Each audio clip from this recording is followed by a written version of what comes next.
Bismillahirrahmanirrahim. Assalamualaikum warahmatullahi wabarakatuh. Perkenalkan, nama saya Zalfa Izzatu Aisy dari kelas D dengan NIM 21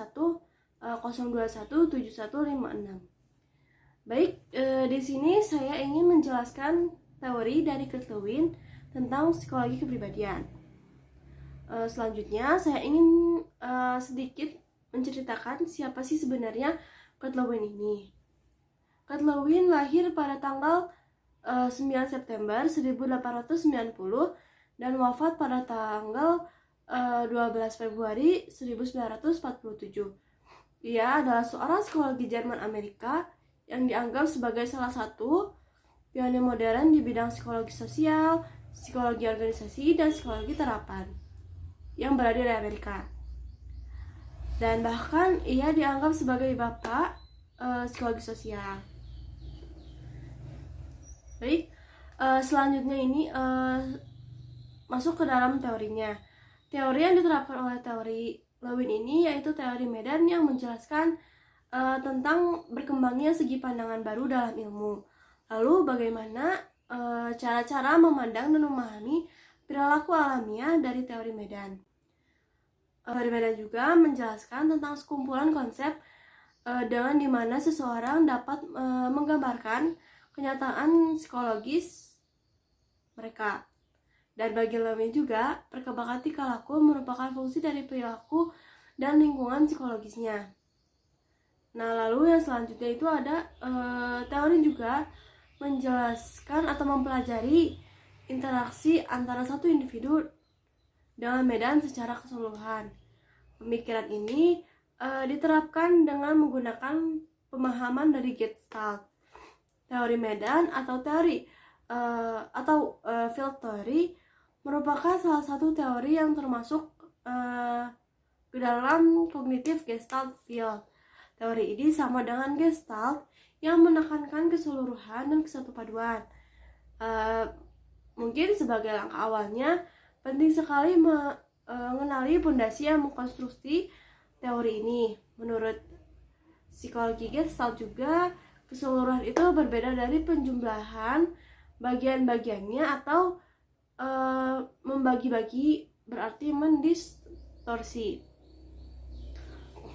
Lalu teori ini juga menganggap bahwa perilaku seseorang dipengaruhi oleh lingkungan sekitarnya, mungkin termasuk interaksi dengan orang lain dan juga apa yang terjadi dalam diri mereka sendiri. Mungkin seperti imajinasi dan pengetahuan.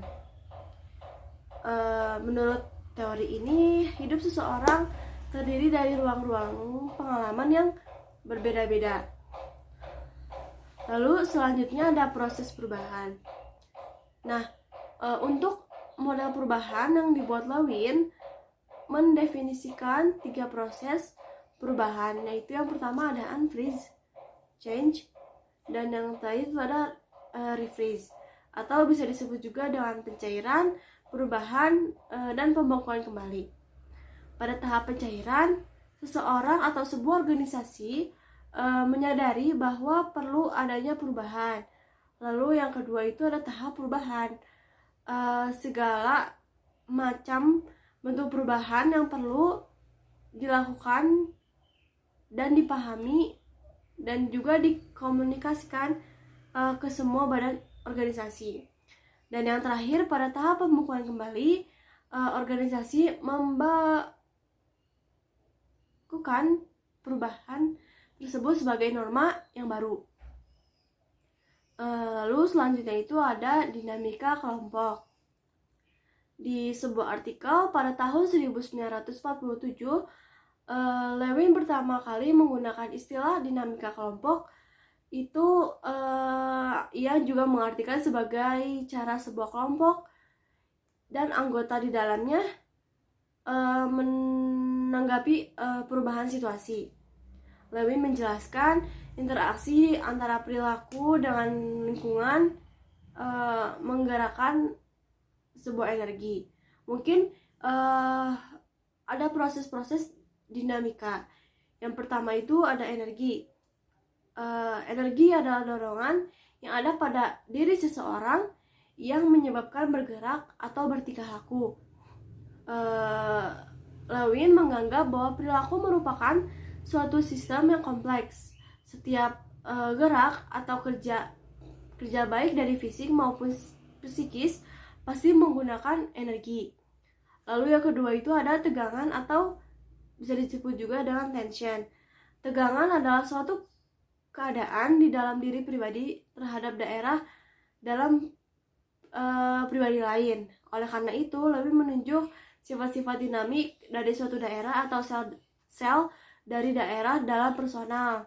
Ia menambahkan daerah itu sistem.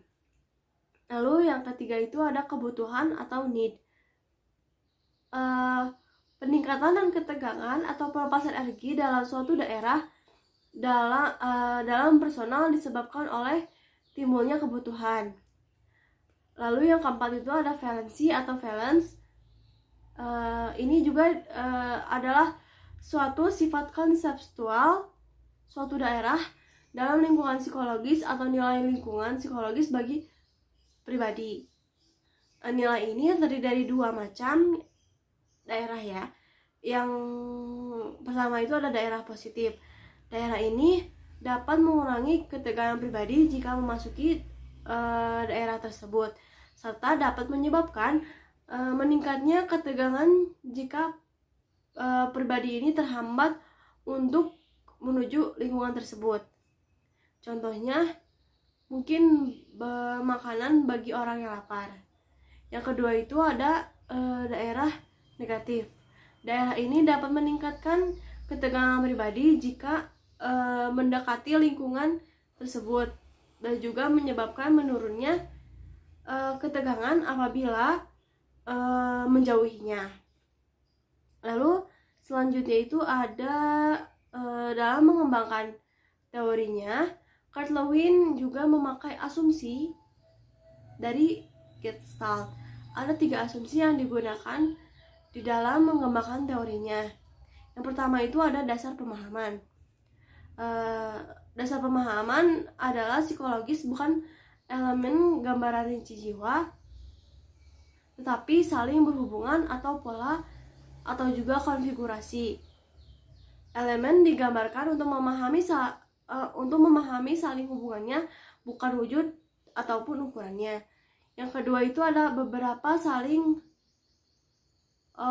hubungan menjadi dasar dari saling hubungan yang lain, sehingga dapat dideskripsikan kecenderungan pribadi bergerak menuju kesatuan Gestalt. Yang ketiga itu ada psikologi seharusnya dipahami dalam bentuk teori medan, di mana field adalah sistem pengaturan diri yang ditentukan oleh saling hubungannya antara bagian-bagian dari unsur yang mendukung sistem itu. Mungkin kesimpulan dari psikologi kepribadian menurut teori Lewin ini, mungkin individu dari sekelompok konsep di mana seseorang dapat menggambarkan kenyataan psikologis. Pada konsep yang luas juga diterapkan pada semua bentuk tingkah laku dan pada konsep yang spesifik, dan juga menggambarkan seseorang dalam situasi yang konkret. Mungkin sekian dari saya. Mohon maaf bila banyak kata yang kurang tepat atau kurang dipahami. Wassalamualaikum warahmatullahi wabarakatuh.